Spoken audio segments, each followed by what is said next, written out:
Guys আসসালামু আলাইকুম। এখানে আমি কয়েক টুকরা মাছ নিয়ে নিলাম, দিয়ে দিলাম কিছু পেঁয়াজ কুচি, রসুন কুচি, কাঁচামরিচ কুচি, দিয়ে দিলাম টমেটো, এখানে দিয়ে দিলাম লইট্টা শুটকি, দিয়ে দিলাম পরিমাণ মতো লবণ, 1 চা চামচ হলুদের গুঁড়া, 2-3 চামচ মরিচের গুঁড়া, যেহেতু শুটকির তরকারি তাই মরিচটা বাড়িয়ে দিলাম।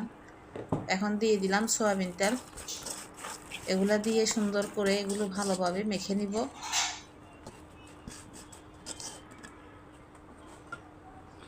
দিয়ে দিলাম একটুখানি পানি,